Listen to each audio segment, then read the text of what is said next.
TopMedTalk.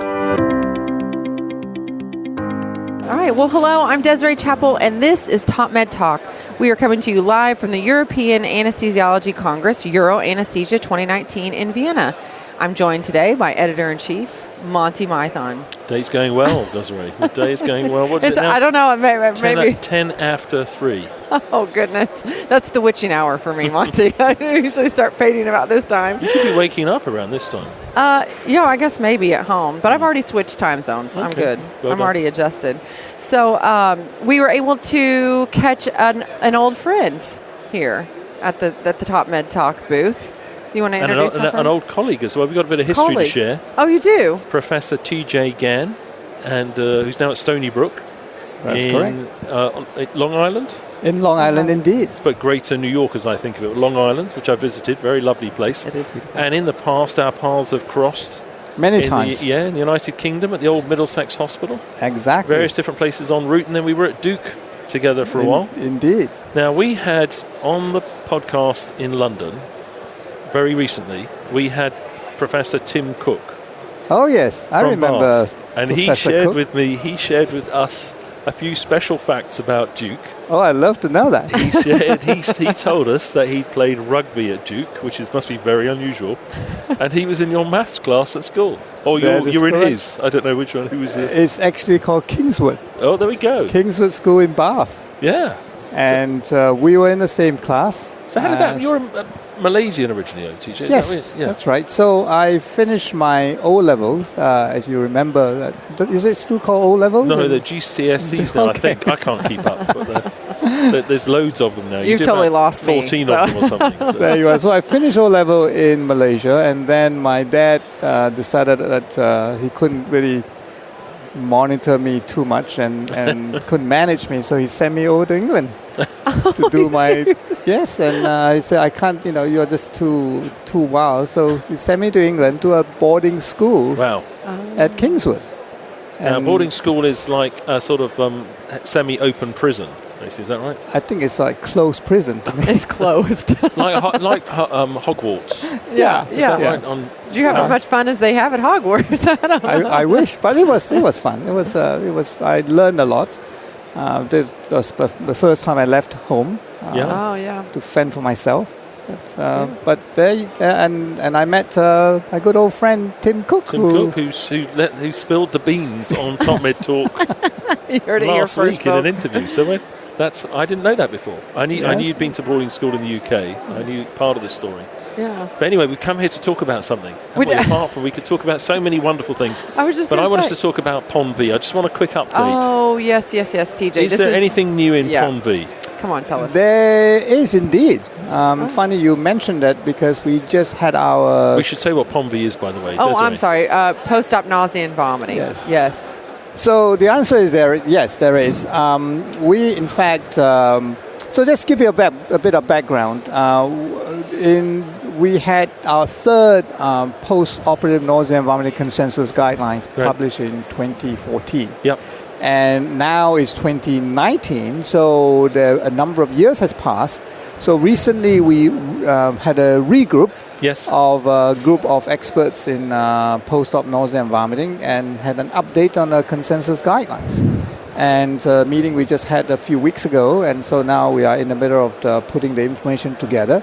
And there are some new strategies, management strategies, and also there's a new drug on the post-operative nausea and vomiting front. Okay. How does it work? Where is it? Yeah, tell us more about it. The new drug is called amilsulpride.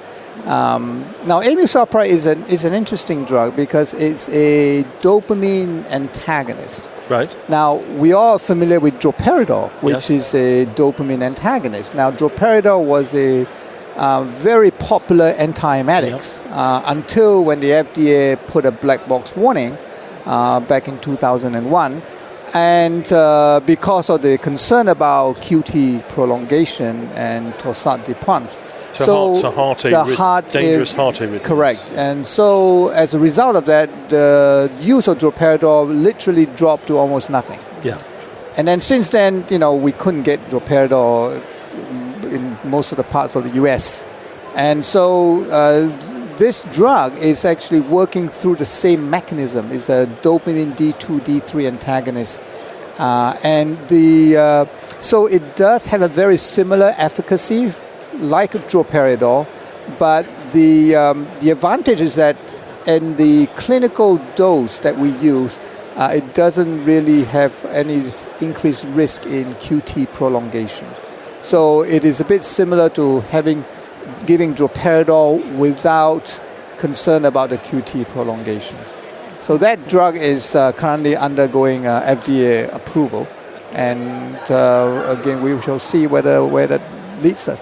And any other novel strategies outside of the box thinking on PONV? Any other?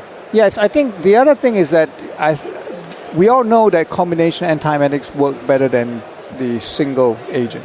But interestingly, recent surveys shown that many of our patients still do not get optimal combination therapy. As a result, the incidence of PONV is still unusually high and really should not be as high as what we see today. Even after some of the quality measures that have been put out with the MIPS and all those things that we have to do, has that made a difference? Yeah, Desiree, it's interesting you say that, because that you would have thought that, with that MIPS quality metrics, the clinician will then administer the appropriate number of antiemetics. Yeah. And I can tell you that, based on the survey that I've seen, in a hospital, for example, is only about 60% of anesthesiologists actually follow what the MIPS guidelines suggest to follow. So in other words, in high-risk patient, that you've got to give at least 2 or more antiemetic as prophylaxis. And you have to check the box that says you did it. Check the box.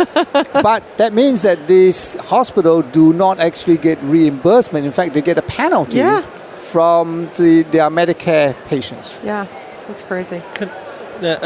We'll move on from this in a second, but we did some research in the past, and a recurring theme was that if we looked after the patient's circulation and their volume status correctly, they seem to throw up less often. And mechanistically, that makes good sense. But that doesn't seem to sort of necessarily always wander into the guidelines. It seems to be all about the drugs to stop the sickness, as opposed to... Is it in there? It is actually in there. One of it is adequate hydration. Now, fluid is an interesting thing. So it's really almost is like a Goldilocks situation, right? You want to be not too little, which increases PONV because of potential gut ischemia and under perfusion. On the other hand, you don't want to give too much fluid, which can potentially cause bowel edema. So there is that happy medium sweet spot where you need to hydrate the patients if they are inadequately hydrated, and not to give too much, especially crystalloid, which can cause bowel edema. So it's still there as a kind of look after the fluid management, keep it perfused. Yes. Because there's an excellent letter by Gann and Mythen, or Mythen and Gann, in the Lancet about 55 years ago. Yes. that draws attention to that. Whew. So someone was listening. Good. So... Thank you so much for finally joining us, TJ. That's right. It's always good to be here. And Monty, it's always good to chat with you. It's good to see you. And awesome. Say hi to Tim. Yeah, that's right. Thank you. Okay, thank you very much. TopMedTalk. Nick Majerison here. Thanks for listening to TopMedTalk. Now, before we let you go, it's important that we remind you to subscribe to TopMedTalk. That way you'll never, ever miss another episode. Also, if we could encourage you to join us on social media, Twitter, Facebook, LinkedIn, YouTube, pretty much every single social media platform, we're there. Join us. And finally, check out TopMedTalk.com. If you go to our website, you can subscribe to email updates. That way we can always tell you where we're going to be, what we're going to be doing, and how you can join us. TopMedTalk.com, and click on the section marked email updates. Finally, TopMedTalk is proud to act as the broadcasting arm of EBPOM, Evidence-Based Perioperative Medicine. We'd love you to find out more about them as well. ebpom.org is their website. That's ebpom.org. And if you go to ebpom.org/meetings, you can find out about some of the wonderful meetings that we attend and cover across the year here on TopMedTalk. That's ebpom.org/meetings.